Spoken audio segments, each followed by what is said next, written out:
My family abandoned me years ago when my ex falsely axed me of RPE. Now they want to. Years ago, my family abandoned me when my ex falsely accused me of rape to cover up her infidelity. After confronting her about her cheating, she got scared and spread the lie to nearly everyone we knew. I was arrested during the investigation but eventually released due to lack of evidence. Despite this, my parents disowned me, and most of my friends distanced themselves, believing me to be a rapist who had simply gotten away with it. My best friend was the only one who stood by me, secretly helping me behind my parents' backs.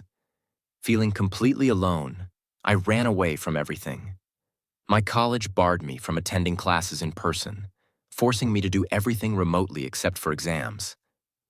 I had no one, so I worked various community jobs just to survive, and eventually moved as far away from that town as possible, scraping together enough money for a small apartment. I hated who I had become, so I decided to change my name. It felt like a fresh start, a way to distance myself from the pain. I made a few new friends when I re-enrolled in university, despite still being buried in debt and barely scraping by. I completed my degree in teaching and, seeking a complete reset, moved to the opposite side of the globe, where I began a new life. I settled into a decent job, found a nice apartment, and eventually met the woman who would become my wife. At first, I couldn't trust her, or anyone really. I flinched when she tried to touch me and fidgeted whenever she got too close. But her patience and kindness slowly broke down my walls, and I fell deeply in love with her. Now, years later, my family has reached out, wanting to reconcile after all the pain and distance. But I've shown them the life and happiness they missed out on, the family I've built without them. I gave birth to my twin daughter and son, who I adore and would defend to the ends of the universe. Despite being a foreigner and not initially trusted, my wife's family quickly grew accustomed to me, treating me well and reminding me what a loving family feels like. Now we live in a nice house together, and my wife and I are incredibly happy. That was until last night. I was playing on our PlayStation with my son while my wife and daughter were in the garden. Suddenly, there was a knock on the door. To my shock, it was my father. He smiled weakly and tried to speak, but I slammed the door so hard that it frightened my son.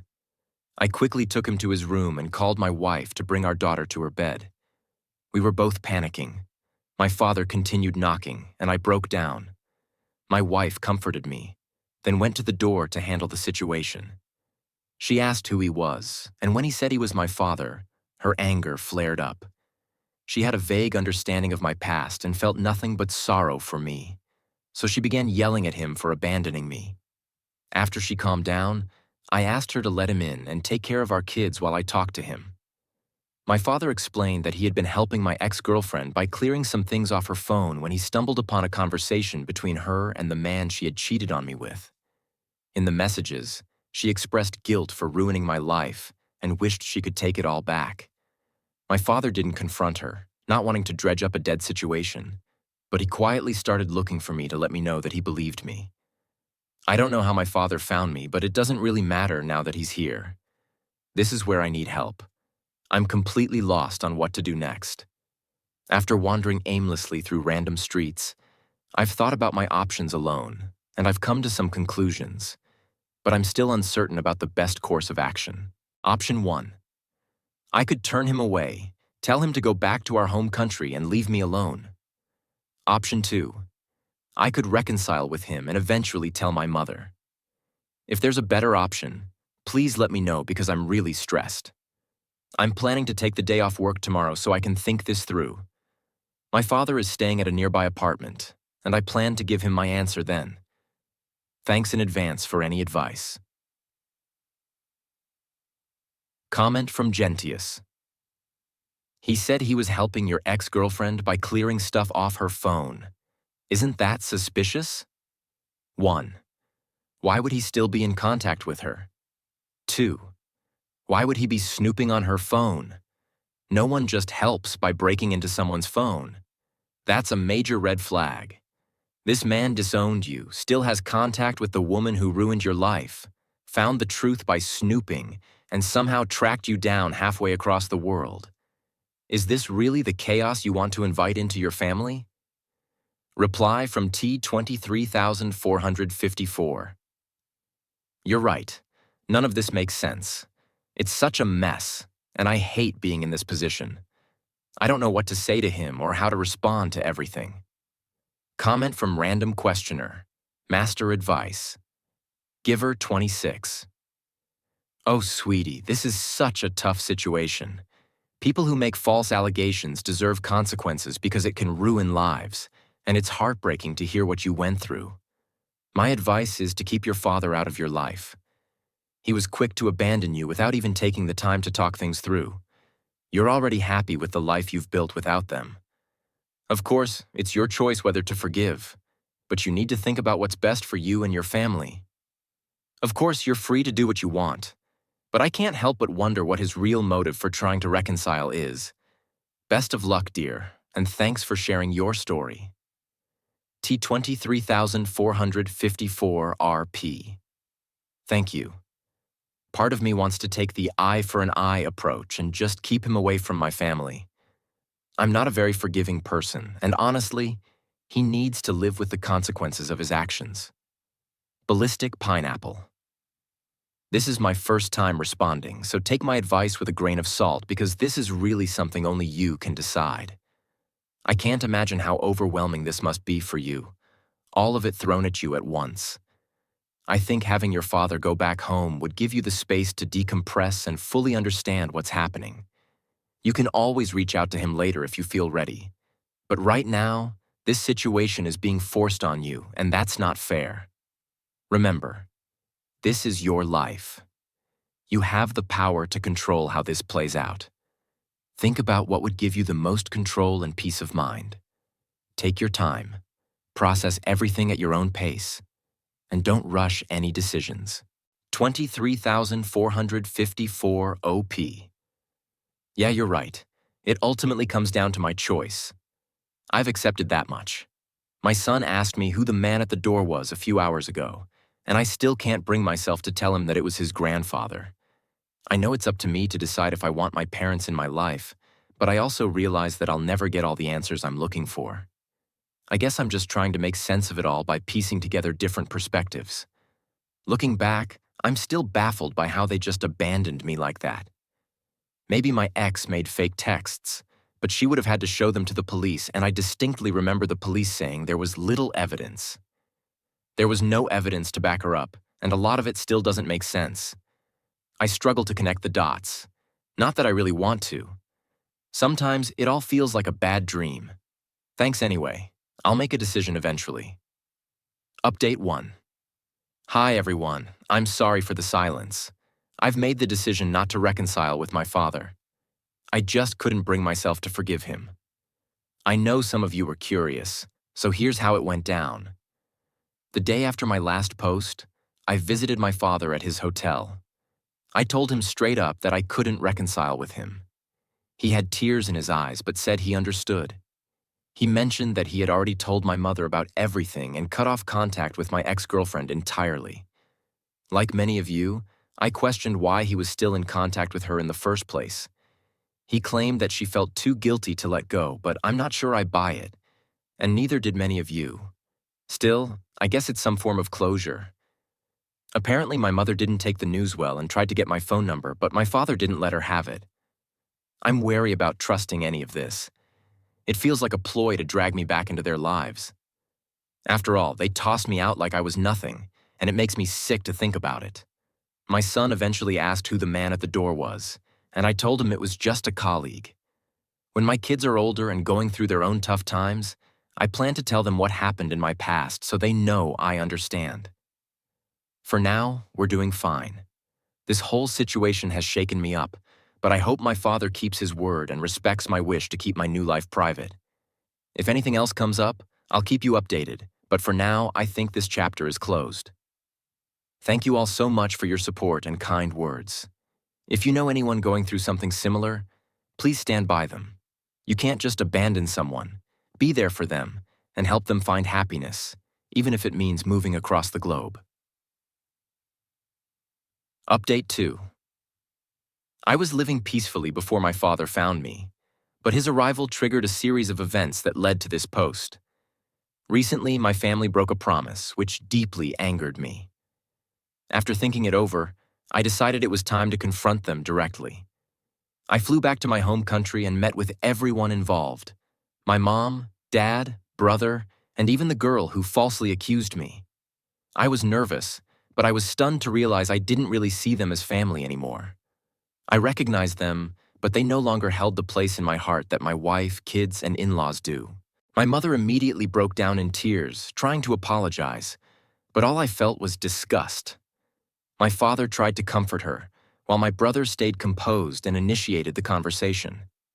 He asked how I was doing, but I cut him off, telling him to skip the small talk because this meeting was on my terms. I made it clear that I wasn't looking for reconciliation.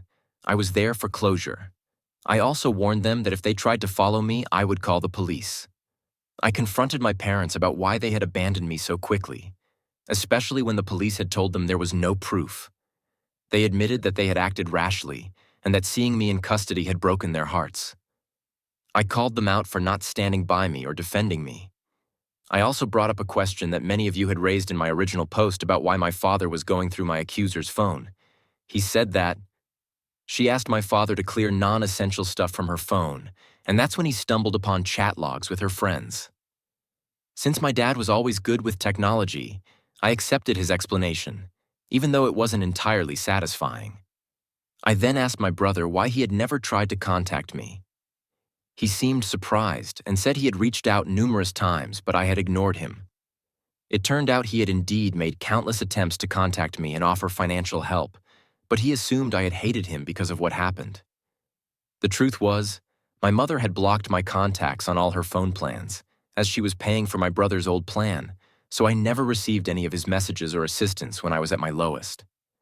As for my ex, I first asked her why she did what she did. She said she was terrified of the consequences and that she never stopped loving me, even through everything. She admitted that every therapy session only made her feel more guilty, knowing it was all based on lies. She claimed she hadn't dated anyone since, hoping I might come back so she could apologize, believing that an apology could somehow undo everything. However, my father had discovered chat logs showing she had been involved with 3 different partners while I was away. My ex broke down in tears, tried to hold my hand, and even had the audacity to ask for another chance. This just fueled my bitterness. I pulled out my phone and began showing them hundreds of pictures of my 2 children's milestones and our family moments. Our visits to cities, their first days of school, and my wife holding them. I told her that this was what she could have had if she hadn't been so foolish, and my parents. Showing them what they missed out on for not even giving me a chance. I had a moment where I wondered if I had gone too far. But then I realized that compared to what they did to me, I hadn't. Despite the confrontation, my visit wasn't entirely miserable. I reconnected with my old best friend and his family, who were overjoyed to see me. I'm grateful for their support during a time when it felt like the whole world was against me. I plan to return to the country one day to show my kids where half of their culture comes from, but I'll keep them far away from my family. As far as I'm concerned, my only family now is my wife, her family, and my kids. Overall, I'd say it went pretty well. Edit. Some of you asked, so I want to clarify that I decided to let my brother come over to meet his niece and nephew. I completely forgot to mention this in the post. Sorry about that. I hesitated at first because my brother and I had some rivalry growing up, and we weren't on great terms. I don't use social media, so he could only try my old phone number, but by that time, I had switched to a new number anyway. I've left the decision about going to the authorities up to my family. If they were truly remorseful, they would report her. It's beyond me now, and I might hear from my brother about it eventually. I'm genuinely happy with how things turned out. I feel at peace with the family I've built, and now that they're out of my life, I'm in a good place. On to the next story. I discovered my wife's affair through our kids, who innocently told me about her secret friend, who had been playing the role of a father while I was away. I had my mother-in-law help me catch them in the act. My ex-wife and I were married for 7 years. We were deeply in love, and I never imagined I'd be sharing this kind of heartbreak. My wife and I were ex-colleagues before I was transferred to head a new branch in a different state. We worked at the same organization and were pretty close, but our bond deepened after the transfer. She was one of the most intelligent workers, and while I didn't have any romantic feelings for her at first, I genuinely liked her and enjoyed our conversations. Weeks after my transfer, something inexplicable happened. I found myself talking to her every day. This continued for months until I asked her out. Since she already had feelings for me, she didn't hesitate and said yes. We dated for 2 years before getting married. During those 2 years, I resigned from my previous job due to an incident at the office. Fortunately, I quickly found a new job in our state, which was a significant improvement over the first, although it required frequent travel. In the first year of our marriage, we welcomed a daughter, and by the 4th year, we had a son. Becoming a father was one of the best experiences of my life. I sacrificed a lot to ensure my wife and kids were comfortable. My wife was also a dedicated worker, and together we raised our 2 beautiful children. We rarely had serious issues, and when we did, we always managed to resolve them.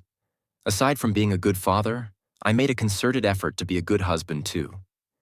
I often treated my wife to special dinners or indulged her in whatever she wanted. Most of the time, we'd send the kids to her parents' house so we could enjoy some quality time together. We would occasionally send the kids to my mother's house and spend the entire weekend together, making sure not to let the demands of daily life overshadow our marriage. As we grew older, we also made a point to go on vacation every year, even if it was just for a week. I'm sharing all this to highlight that I genuinely put effort into being a good husband, treating my wife like a queen and doing everything I could for her and our kids. I never expected her to betray me so deeply. Even though she had a decent income, we split the bills fairly, with me covering most of the expenses. If anyone sacrificed the most during our marriage, it was me. I supported her through good times and bad, including a difficult 2-year period when she had issues with her mother and wouldn't let her see the kids. I did everything I could to support her, even going so far as to fulfill requests that I found unreasonable or overly expensive just to keep her happy. I believed I was fulfilling my role as a husband, but little did I know I was investing my time in a relationship that was crumbling behind my back. I wouldn't have discovered her infidelity if not for a turn of events. That day, I was supposed to go on an important business trip, but it was unexpectedly canceled by my clients. Since I'd been traveling so much, I had barely spent any time with my kids. Earlier that day, we had agreed that I would drop the kids off at her mother's house, as it was on the way to the airport. However, with the meeting canceled just 2 hours before my departure, I decided to keep the kids with me instead of dropping them off at their grandmother's house so we could spend some quality time together.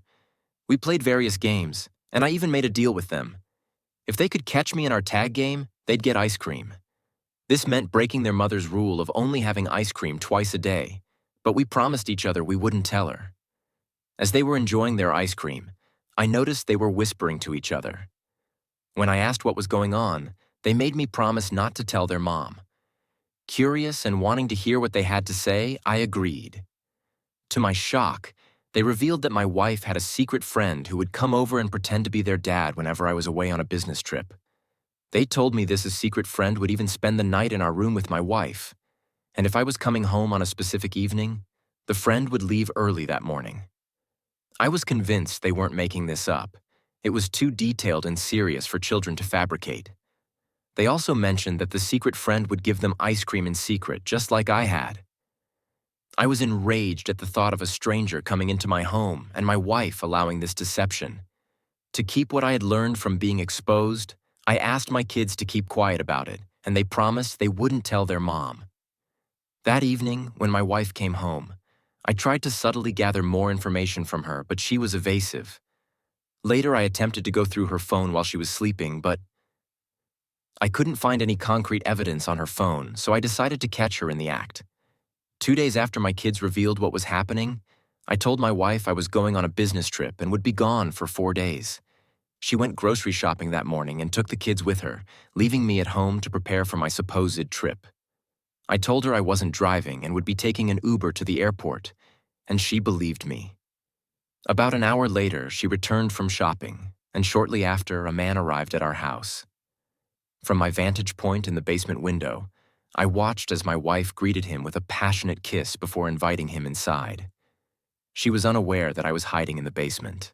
As soon as they were inside, I called her mother and told her everything. I asked her to come over and help pack up my wife's things because our marriage was officially over. After ending the call, I waited. Moments later, I heard a car screech into the driveway. Her mother jumped out, immediately starting to yell and scream. My wife was clearly stunned to see her mother, but the real shock came when she saw me emerge from the basement. She was speechless and didn't know how to respond. I was so disappointed that I couldn't even bring myself to confront her or her lover. I simply told her to leave my house before I returned. I took the kids out to avoid them witnessing the confrontation. Later that week, I conducted a paternity test for my children to confirm they were mine, which they were. I then explained to them, as gently as I could, the awful truth about their mother bringing someone else to pretend to be their father. I'm not sure they fully grasped everything, but at least they understood why things had changed. I divorced their mother and hired a skilled lawyer who helped me secure custody of my kids. Now my children are my everything. Even if I consider remarrying in the future, it will be only when they're older. My ex-wife has tried to use the kids to send messages to me, but I've made sure to warn them about this and to handle such attempts carefully.